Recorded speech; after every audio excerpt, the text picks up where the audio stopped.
질문으로 설교를 시작하려고 합니다. 교회는 사람을 보고 나와야 합니까? 아니면 하나님을 보고 나와야 합니까? 저희들이 늘 하는 고민 중에 하나가 저는 이겁니다. 교회를 나올 때 우리가 사람 보고 나와야 하는가? 아니면 하나님을 보고 나와야 하는가? 작년에 이 책을 한번 소개해 드렸던 적이 있습니다. 양희송이라는 청어람 아카데미 대표가 쓴 책으로 가나안 성도 또는 한국에 있는 가나안 현상에 대해서 소개한 책입니다. 가나안 성도는 거꾸로 하면 안 나가라는 말로서 교회에 안 나가는 그러한 성도들을 이야기합니다. 사실 이것이 나는 그리스도인인데 나는 교회는 안 나갑니다라는 가나안 성도, 안 나가 성도가 사실 한국에 또는 사실은 미국까지 이런 특징 짓는 대표적인 표현 중에 하나입니다. 자신을 그리스도인으로는 생각을 하지만 교회에 출석하지 않습니다. 한국 기독교 목회자 협의회에서 2013년 이렇게 설문조사를 한 것에 의하면 자신이 그리스도인이지만 나는 교회를 안 나갑니다라는 성도들이 대략 한 10% 되었다라고 말을 합니다. 이 설문조사를 바탕으로 가나안 성도, 그리스도인이지만 교회 안 나가는 성도가 대략 한국에만 100만 명 가량 된다라고 추측을 하고 있습니다. 대략 이 성도들 그리스도인이지만 교회에 출석하지 않는 이 100만 명에 대해서 저희들이 쉽게 믿음이 약해서 그렇다라고 또는 신앙의 뿌리가 깊지 못해서다라고 생각하기가 쉽습니다. 그런데 이 사람들을 조사해 본 결과 이 사람들이 교회를 떠나기 전에 적어도 14년 이상을 한 교회에 계속 출석을 했었고 그 이전에는 교회를 한 번도 떠나보지 못한 교회를 옮겨봤자 한 번 정도 옮겼던 거의 교회를 옮긴 적이 없고 또는 가나안 성도가 되기 전에 적어도 6개월 이상은 고민했다라고 그렇게 조사 결과가 나왔습니다. 결국 믿음이 없는 사람이거나 또는 신앙의 뿌리가 약한 사람들이 아니라는 사실입니다. 그러면 왜 가나안 성도들이 교회에 생긴 이유 또는 가나안 성도라고 하는 교회를 떠난 그리스도인들이 왜 생겼는가라는 질문이 남게 되어집니다. 저자 양희송은 이 책 가나안 성도 교회 밖 신앙에서 성도라고 그리스도인이라고 부르지만 교회를 떠난 이유에 대해서 크게 세 가지로 설명을 하고 있습니다. 첫 번째는 숨막힘 때문이다라고 말을 합니다. 교회에 가면 왠지 모르게 숨이 막히고 왠지 모르게 답답함이 있다라고 말을 합니다. 두 번째로는 교회에 있는 위선 때문에 떠난다라고 하고 마지막으로 분쟁 때문에 교회에 있는 다툼 때문에 떠난다라고 대답을 했다라고 합니다. 사실 이 세 가지 이유를 읽으면서 혹이라도 우리 가운데에 해당되는 것은 있지 않은지 아차하는 마음이 들었습니다.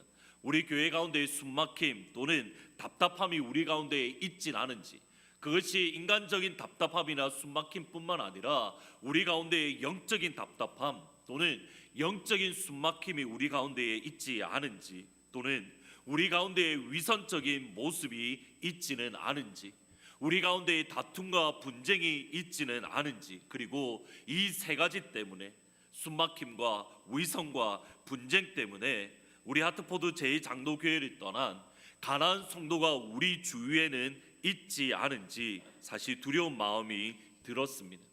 가나안 성도에 대해서 여러 가지 원인을 분석을 하지만 사실 한마디로 요약하면 이렇게 말할 수가 있습니다. 사람 때문에 사람의 실망에서 저는 교회를 떠납니다. 다른 여러 가지 복합적으로 신학적으로 또는 전문적인 용어로 표현을 하지만 결국은 사람의 실망에서 사람의 낙담에서 사람에게 상처받아서 교회를 떠납니다라는 것이 이 원인의 주된 이유입니다. 그러면 저희들은 쉽게 이렇게 말을 하기가 쉽습니다. 저 역시 그런 말을 옛날에 들었던 적이 있습니다. 사람 때문에 교회를 떠난다라는 분들을 향해서 저희들은 이렇게 말을 합니다. 교회에 나오는 거는 하나님 보고 또는 예수님 보고 나오는 거지 사람 보고 나오는 곳이 아니다라고 말을 합니다. 분명히 맞는 말씀입니다. 교회는 철저하게 예수님만 바라보고 나와야 됩니다. 우리가 사람을 바라보는 순간 그 속에 있는 위선적인 모습 때문에 사람을 바라보는 순간 그 안에 있는 분쟁 때문에 사람을 바라보면 그 속에 있는 숨막힘 때문에 우리들은 상처받게 되고 실망하게 되고 교회를 떠나기 때문에 사람 보고 교회 나오면 분명히 안 됩니다.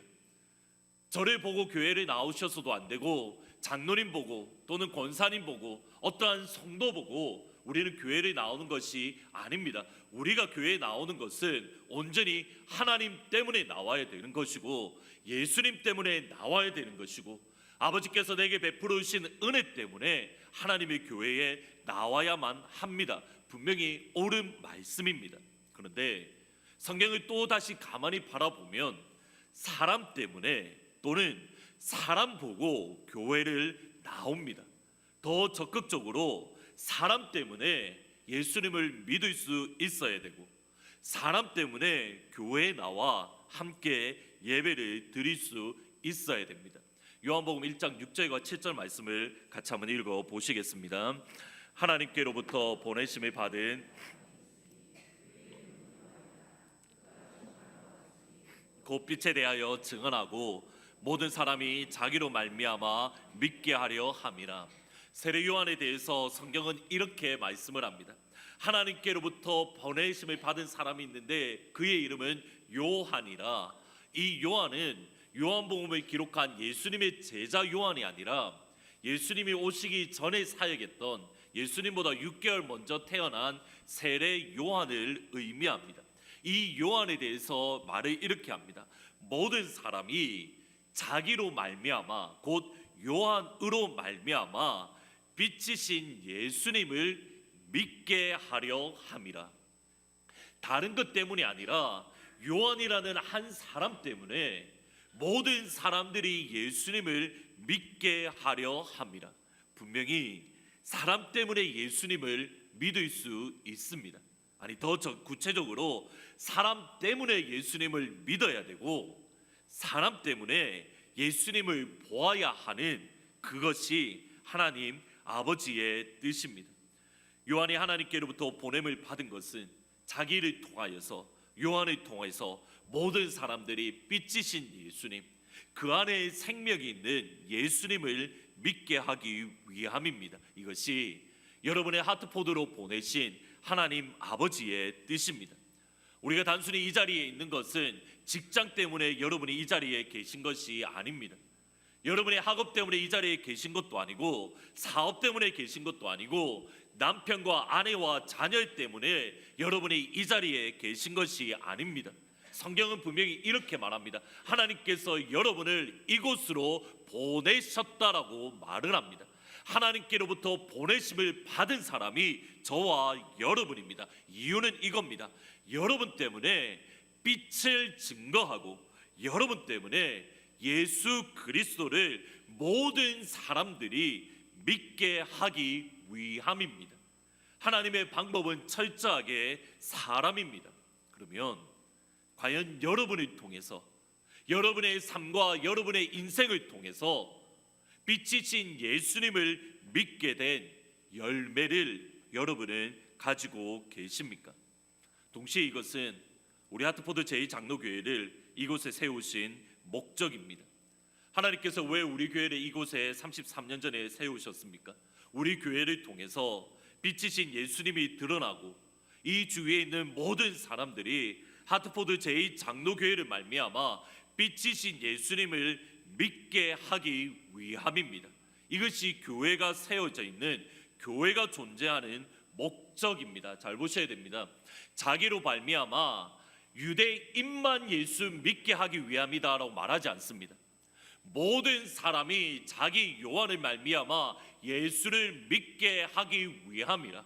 하트포드 제2장로교회가 존재하는 이유는 한국 사람만 복음을 증거하고 한국 사람에게 예수 그리스도를 증거하기 위해서 우리가 이 자리에 존재하는 것이 아닙니다.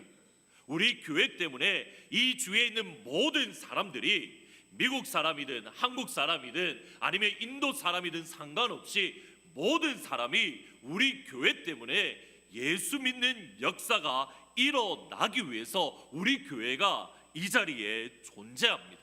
그리고 여기에 저의 아픔과 여기에 저의 고민이 있습니다. 지난 몇 년간에 한번 시간을 되돌아보았습니다. 우리 가운데 세례식은 있었지만 세례식을 주는 일이 없었습니다. 입교가 있었고 유아 세례는 있었습니다. 그런데 우리가 전도해서 우리가 나아가서 복음을 증거해서 그들이 예수 믿는 역사가 내가 이제 예수 믿겠습니다라고 고백했던 시간이 우리 가운데에 있지 않았습니다. 정작 예수님을 믿음으로 구원받았다라는 그리스도인이 우리 가운데에 없습니다. 무언가 잘못되고 있습니다. 우리 교회를 통한 생명의 열매, 우리 교회를 통한 구원의 열매가 없다라는 이 사실을 저와 여러분은 심각하게 받아들여야만 합니다. 이런 관점에서 어떻게 세례 요한을 통해서 많은 사람들이 예수님을 믿게 되었는지, 세례 요한이 한 일이 무엇인지 오늘은 잠시 생각해 보고자 합니다. 세례 요한에 대한 말씀 중에 사실은 제가 관심 있게 보는 것은 세례 요한 누가복음 3장 1절과 2절 말씀입니다. 이 세례 요한이 나온 시점을 성경은 이렇게 말씀을 합니다. 디베르 황제가 통치한 지 15해 곧 본디오 빌라도가 유대의 총독으로, 헤롯이 갈릴리의 분본왕으로, 그 동생 빌립이 이두레와 드라고니 지방의 분본왕으로, 루사니아가 아빌레네의 분본왕으로, 안나스와 가야바가 대제사장으로 있을 때에 하나님의 말씀이 빈들에 있는 사가랴의 아들 요한에게 임한지라. 저희들은 이 구절을 쉽게 읽지만 사실은 이스라엘 전체 역사에 있어서 큰 전환점의 시간입니다. 우리가 쉽게 생각하기에는 구약의 맨 마지막 성경인 말라기와 그리고 세례 요한까지는 성경으로는 페이지로는 한 페이지, 두 페이지 차이가 있지만 시간의 역사를 보면 400년이라는 긴 시간의 공백이 있습니다. 400년이라는 긴 시간의 공백을 넘어서서 비로소 하나님의 말씀이 세례 요한에게, 이스라엘에게 임했습니다. 그런데 흥미로운 것이 하나님의 말씀이 빌라도나 헤롯 같은 정치 지도자들에게 임하지 않았다라고 말을 합니다. 하나님의 말씀이 400년이라는 공간을 뛰어넘어서 누구에게 임했냐면 안나스와 가야바와 같은 종교 지도자들, 백성들을 이끄는 종교 지도자들에게 임하지 않았습니다. 하나님의 말씀이 누구에게 임했냐면 빈들에게 거하고 있던, 사막에서 살고 있던 세례 요한에게 하나님의 말씀이 임했습니다. 그리고 세례 요한은 나에게 임한 하나님의 말씀을 가감없이 이스라엘 백성들에게 선포했습니다. 세례 요한은 능력 있는 설교가였습니다. 그것을 알 수 있는 것이 본문 20절 말씀에도 드러납니다. 요한이 드러내어 말하고 숨기지 아니하니 드러내어 하는 말이 나는 그리스도가 아니라 한데, 요한이 드러내어 말하고 숨기지 아니하고 드러내어 말을 했다라는 말이 헬라어 영어 성경에 보면 he confessed and did not deny but confessed. 그러니까 대단히 강조하고 있는 것을, 이게 문장이 말이 안 되는데 대단히 강조하고 있는 것을 알 수 있습니다. 세례 요한의 설교의 특징은 자신에게 임한 하나님의 말씀을 숨김없이 가감없이 하나님께서 허락하신 대로 신실하게 이스라엘 백성들에게 선포했습니다.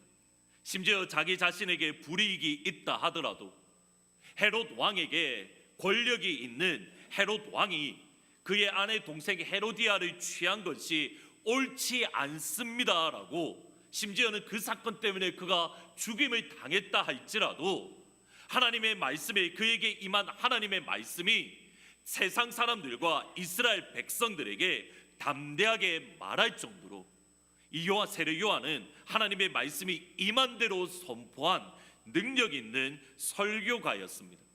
세례 요한은 기적을 행하는 능력자가 아니라 하나님의 말씀을 신실하게 선포한 설교가입니다. 그리고 그의 설교에는 능력이 있었습니다.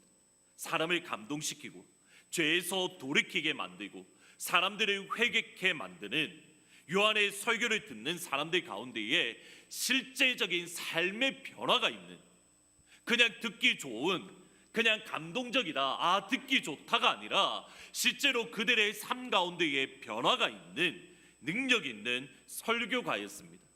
얼마나 그가 능력 있는 설교가였는지 이스라엘 백성들은 그가 그리스도인 줄 착각할 정도였습니다. 백성들이 바라고 기다림으로 모든 사람들이 요한을 혹 그리스도신가 심중에 생각하니, 누가복음 3장 15절 그 앞절 14절까지의 말씀을 보면 세례 요한이 선포했던 말씀의 내용, 설교의 내용이 나옵니다. 그리고 이 설교가 끝나자마자 사람들이 하는 것이 이겁니다. 아, 세례 요한이 우리가 기다렸던 그리스도인가?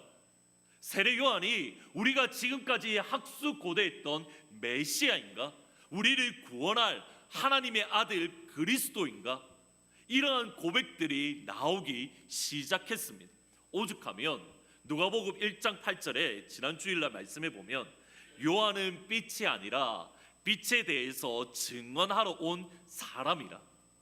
오죽하면 여전히 그 당시만 하더라도 요한이 그리스도라는 생각하는 사람들이 있을 정도로 요한에 대해서 성경이 부연 설명을 하겠습니까?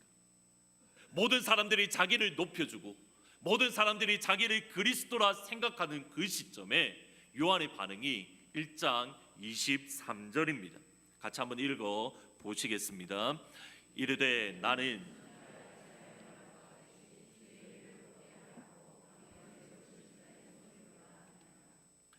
요한의 이 말은 이사야 40장 말씀의 인용으로, 이사야 40장은 이스라엘의 회복에 대한 예언입니다. 바벨론 포로로 70년 동안 잡혀가 있던 이스라엘 백성들에게 이제 너희들에게 자유가 있다, 더 이상 너희들은 바벨론의 포로가 아니다라는 좋은 소식, 복음, 굿뉴스를 선포하는 장면입니다. 그러면 여기서 한번 질문을 가지셔야 됩니다. 이스라엘의 죄를 용서하고 이스라엘의 노역이 끝나고 이스라엘의 참된 위로와 평강을 주는 분은 누구입니까? 이스라엘이 70년 동안 바벨론 포로에서 그들을 회복시켜 주신 분은 누구입니까? 광야에서 외치는 자의 소리가 아닙니다. 광야에서 그냥 말씀을 선포하는 사람이 아니라는 겁니다. 좋은 소식을 전하는 사람, 그 메시지를 전하는 사람 때문에 이스라엘 백성들이 바벨론에서 회복되어지고 이스라엘 가운데 평강이나 위로가 임하지 않습니다. 정확하게 이사야 60장 9절에서 11절에 이렇게 말씀을 합니다. 아름다운 소식을 시온에 전하는 자여, 이 사람이 광야에 외치는 소리입니다. 너는 높은 산에 오르라. 아름다운 소식을 예루살렘에 전하는 자여, 이 사람이 광야에 외치는 소리입니다. 너는 힘써 소리를 높이라. 무엇이라고 소리를 높여야 됩니까? 두려워하지 말고 소리를 높여 유다 성읍에게 이르기를 뭐라고 이야기합니까? 너희의 하나님을 보라. 보라, 주 여호와께서 장차 강한 자로 임하실 것이요 친히 그의 팔로 다스리실 것이라. 보라, 상급이 그에게 있고 보응이 그의 앞에 있으며 그가 목자같이 양떼를 먹이시며 어린 양의 그 팔로 품에 안으시며 젖먹이는 암컷들을 온순히 인도하시리라. 누구에게 능력이 있다는 겁니까? 사막에서 광야에서 외치는 자의 소리가 능력이 있는 것이 아니라, 예루살렘을 향하여 좋은 소식을 선포하는 자가 아니라, 시온의 굿뉴스를 선포하는 그 사람이 아니라, 하나님께서 능력이 있으셔서 하나님께서 강한 팔로 이스라엘 가운데 임하셔서 바벨론을 심판하시고 그 어린 백성들의, 연약한 백성들을 목자같이 먹이시며 그 팔로 품에 안아주시고 이스라엘 백성들을 인도해 주십니다. 누가 하는 겁니까? 광야에서 외치는 자가 아니라 하나님 아버지께서 그들을 품에 안아주시며 바벨론에 포로되었던 이스라엘 백성들을 하나님께서 구원해 주십니다. 하나님 아버지께서 구원해 주시고 하나님 아버지께서 해방을 그들 가운데에 허락해 주십니다. 외치는 자는, 광야에서 소리를 높이는 그 사람은 하나님께서 행하신 일을 선포하는 역할입니다. 실제 복음을 행하시는 분은 우리 하나님 아버지입니다. 다시 요한복음 1장으로 돌아오셔야 됩니다. 많은 사람들이 보기에는 요한이 그리스도입니다. 그가 전하는 말씀으로 삶의 실제적인 변화가 일어나고 죄를 더 이상 짓지 않으며 마음이 상한 자가 위로받고 감동이 있고 치료가 있고 회복이 있습니다. 정치 지도자들과 많은 로마에게 압제를 당하여 어려움을 겪던 이스라엘 백성들이 요한이 선포했던 그 말씀 때문에 회복이 되어지고 위로가 있고 치료가 있고 능력의 역사가 나타났습니다. 겉으로 보기에는 요한 때문에 그 일이 일어난 것처럼 보입니다. 많은 사람들은 요한이 메시아인 줄 알았습니다. 많은 사람들은 요한이 그리스도인 줄 알았습니다. 그의 설교에 능력이 있었습니다. 그런데 요한이 하는 말은 이겁니다. 나는 아무것도 아닙니다. 내가 하고 있는 것은 아무것도 아닙니다. 나는 그냥 하나의 광야에 외치는 소리에 불과합니다. 나는 광야에서 그냥 선포하는 소리에 불과합니다. 우리가 오해하는 것이 이겁니다. 우리에게 능력이 있는 줄 착각합니다. 우리에게 권세가 있는 줄 착각합니다. 우리에게는 능력이 없습니다. 우리에게는 신실함도 없습니다. 저에게는 아무런 소망이 없습니다. 제 자신을 돌아보면 돌아볼수록 죄밖에 없는 것을 보게 됩니다. 그런데 저를 보내신 하나님 아버지, 저를 보내시고 세우신 하나님 아버지에게는 능력이 있습니다. 저를 보내신 하나님 아버지에게는 권세가 있습니다. 보잘것없고 상처투성이이고 말도 못하는 어리석고 입이 둔한 백성이지만 그러한 저에게 소망이 있는 것이 아니라 누구에게 소망이 있냐면 보내시고 부르시고 나를 여기까지 세우신 하나님 아버지, 그리고 나를 위하여 놀라운 일을 행하신 하나님 예수 그리스도에게 소망이 있고 예수 그리스도에게만 능력이 있는 줄 믿습니다. 저에게 능력이 있는 것이 아니라 한다고 외치는 소리에 불과하지만 선포하는 그 말씀 가운데에 능력이 있고 선포하는 하나님 말씀 가운데에 생명이 있고 선포하는 하나님 말씀 가운데에 치료의 역사가 일어날 줄 믿습니다. 여러분이 이 자리에 나와야 되는 것은 다른 그 무엇 때문에 나오는 것이 아닙니다. 제가 좋아서 나오는 것도 아니고 누가 좋아서 나오는 것이 아닙니다. 이 시간 선포되어지는 하나님의 말씀 가운데에 우리의 소망이 있기 때문에 여러분은 이 자리에 나오는 겁니다. 이 자리에 선포되어지는 하나님의 말씀 가운데에 여러분의 치료의 역사가 일어나고 여러분에게 생명의 역사가 일어나고 일주일 동안 지쳤던 여러분의 마음 가운데에 하나님께서 힘을 주시기 때문에 이 자리에 나오는 겁니다. 그 누구 때문에 누구에게 소망이 있는 것이 아니라는 겁니다. 그러면 요한의 고백, 주의 길을 곧게 하라는 광야에서 외치는 자의 소리라고 자신에게 말한 요한의 의도는 어디에 있습니까? 잘 보셔야 됩니다. 요한의 설교를 통해서 요한이 정말 보기를 원했던 것은 나를 보라가 아니라 이스라엘 너희들이 보아야 될 것은 예수 그리스도를 보라는 말입니다. 능력 있는 설교가를 보라는 것이 아니라 내가 설교하고 있는 예수 그리스도를 너희들이 보아야 된다라는 말입니다. 요한의 사역 역시 마찬가지입니다. 세례 요한이라는 이름으로 세례 요한은 그의 이름처럼 요한은 세례를 많이 베풀었습니다. 그가 베푼 세례의 사역은 큰 성공을 이루었습니다. 그런데 세례 요한이 베푼 세례의 사역을 통해서 누구를 보아야 되냐면 많은 사람들이 따르는 요한이 아니라 그 세례를 통해서 예수 그리스도를 볼 수 있어야 됩니다. 31절에 보면 나도 그를 알지 못하였으나 내가 와서 물로 세례를 베푸는 것은 그를 이스라엘에 나타내려 함이라. 내가 세례를 베푸는 것은 예수 그리스도를 이스라엘에 나타내려 함이라. 요한의 인격 역시 마찬가지입니다. 많은 사람들이 요한의 겸손을 이야기합니다. 요한처럼 자신은 낮아지고 온전히 예수님만 높이는 낮아짐의 성도, 겸손의 성도가 되어야 됩니다. 다들 이렇게 말을 합니다. 실제 요한은 겸손했습니다. 곧 내 뒤에 오시는 그이라 나는 그의 신방끈을 풀기도 감당하지 못하겠노라. 이 당시에 신방끈을 풀고 신발끈을 묶는 것은 종이 하는 역할입니다. 요한이 하는 말이 이 말입니다. 나는 종보다 못한 존재로 예수님의 종보다 못하다라고 스스로 낮추는 겁니다. 요한은 스스로 높아질만 했습니다. 이 당시만 하더라도 예수님의 제자는 없었고 요한의 따르는 많은 사람들이 있었습니다. 그가 더 유명했습니다. 헤롯 왕까지 요한을 알 정도입니다. 나이도 예수님보다 더 많았습니다. 그런데 요한이 하는 말은 내 뒤에 오시는 분, 나보다 비록 어리고 나보다 유명하지 않고 나보다 제자일 수도 작은 그 예수님의 종보다도 못한 존재라고, 그 예수님의 신방끈을 풀기조차 감당할 수 없다라고 요한은 겸손했습니다. 그러나 요한의 그 겸손이 우리가 따라야 될 모범이 아니라 요한의 그 겸손을 통해서 우리가 보아야 되고 우리가 만져야 될 분은 다름 아닌 예수 그리스도입니다. 요한의 전 사역, 요한의 전 인격, 요한의 가르침이 가르치고 있는 예수 그리스도를 볼 수 있어야만 합니다. 그의 인격과 사역을 통해서 예수님만 나타나는 바로 그 사람을 통해서 하나님은 세상 가운데에 빛을 증거하고 계십니다. 그리스도 없는 기독교라는 책이 있습니다.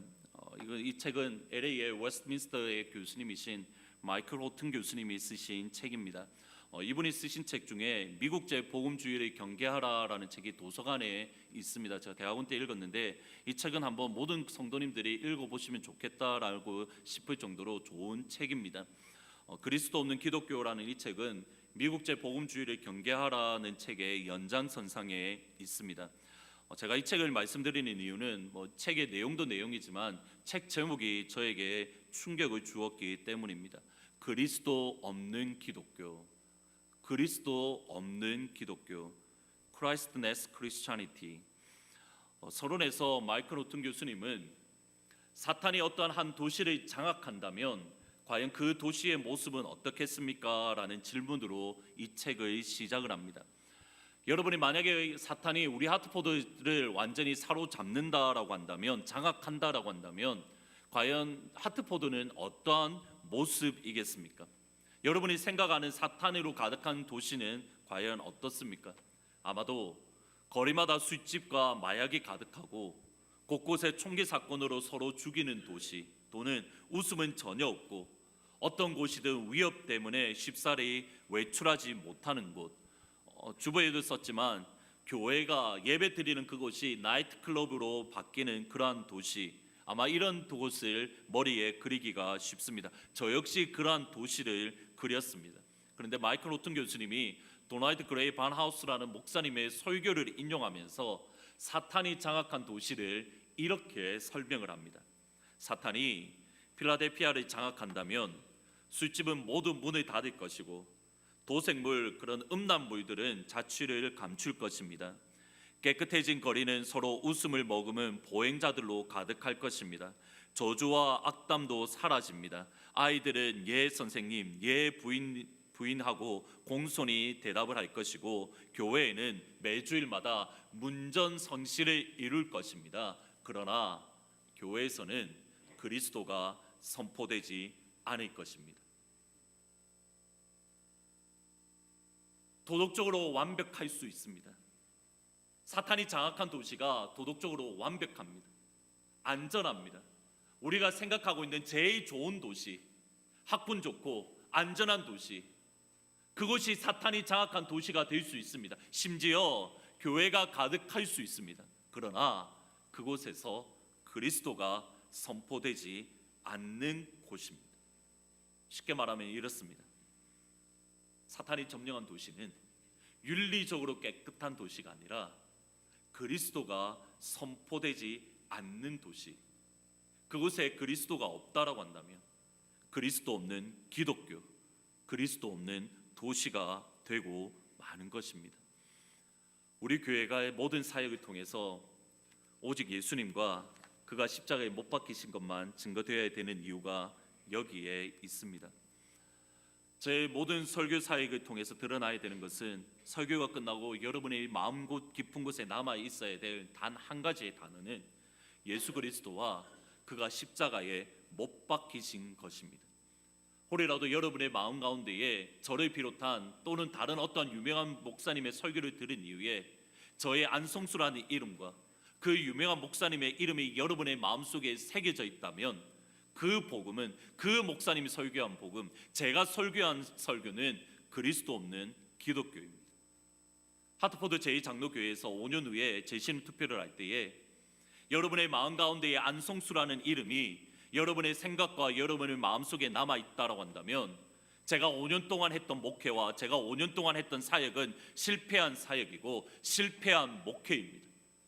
심지어 우리 교회가 옛날처럼 700명, 1000명, 10,000명이 모이고 옛날처럼 100만 불, 1000만 불, 이 $1 빌리언 우리 교회에 헌금이 된다 하더라도 우리 교회를 통해서 예수 그리스도가 선포되지 아니하고, 우리 교회를 통해서 모든 사람들이 예수님을 보지 아니하고, 여러분이 저를 통해서 예수 그리스도와 그가 십자가에 못 박힌 것을 보지 못한다고 한다면, 제가 했던 모든 목회 사역과 제가 했던 모든 설교들과 제가 했던 모든 헌신들과 제가 했던 모든 것들은 실패한 목회와 실패한 사역에 불과한 것입니다.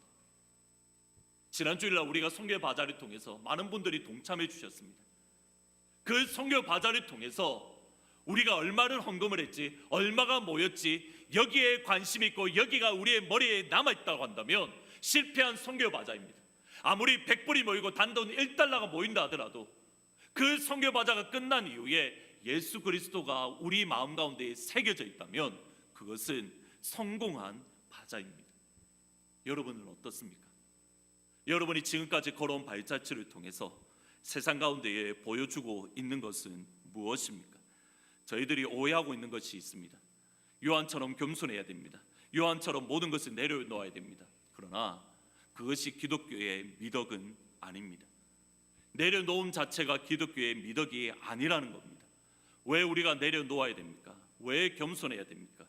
내려놓음을 통해서 예수님이 우리의 삶을 통해서 드러나기 위함입니다. 나를 힘들게 하고 나를 어렵게 하는, 나를 향하여 악담하는 그 사람을 향하여 우리는 참아야 됩니다. 왜 참아야 됩니까? 그 참음 때문에 예수님이 선포되기 위함입니다. 예수 그리스도와 그가 십자가에 못 박힌 것이 드러나기 위함이지 우리의 참음이 목적이 아니라는 겁니다. 그것은 불교이고 그것은 회교이고 그것은 힌두교에 불과합니다. 그냥 참는다면 그리스도 없는 기독교입니다. 그냥 견딘다면 그리스도 없는 기독교입니다. 우리의 인생의 목적은 예수님만 드러나는 삶입니다. 우리의 사역의 목적은 예수 그리스도와 그가 십자가에 못 박히신 것만 남는 사역입니다. 나의 삶을 통해서 나의 섬김과 나의 겸손과 나의 사랑과 나의 희생을 통해서 우리 주 예수 그리스도와 그가 십자가에 못 박히신 것만 드러나게 되기를 예수님의 이름으로 축복합니다. 그런 여러분이 되시기를 진심으로 축복합니다. 제가 제 자신을 되돌아봅니다. 아까 권희석 집사님께서 기도하시는 시간 동안 여기 앉아서 잠시 기도를 하는, 같이 기도하면서 제 마음속에 들었던 생각이 있습니다.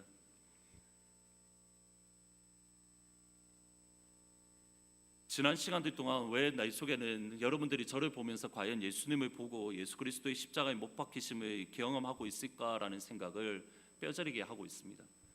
그 생각을 하니 예수님이 저를 통해서 드러나고 있지 않는다라는 것이 제가 내린 결론입니다. 여러분 가운데 예수님이 향기를 바라고 있는가, 그것에 대해서 제가 자신 있게 말을 못하겠습니다. 제가 제 자신을 보면 순간순간마다 화가 있고 순간순간마다 정욕이 있고 순간순간마다 제 속에 죄악된 모습이 가득한 것을 바라봅니다. 이 시간 저희들이 한번 돌이켜야 됩니다. 우리 교회가 돌이켜야 되고 저가 돌이켜야 되고 여러분이 돌이키셔야 됩니다. 그리스도 없는 기독교, 그리스도 없는 성도가 제가 될 수가 있고 여러분이 될 수가 있고 우리 교회가 될 수가 있습니다. 오늘 이 시간 저희들이 기도하고 찬양하고 기도할 터인데, 하나님 우리를 통해서 예수님만 드러날 수 있도록, 예수님으로만 우리가 가득할 수 있도록 하나님 도와주십시오라고 저희들이 같이 기도하고 하나님 앞에 나아가시면 좋을 것 같습니다. 보혈을 지나 하나님 품으로 다 같이 찬양하고 같이 기도하시겠습니다.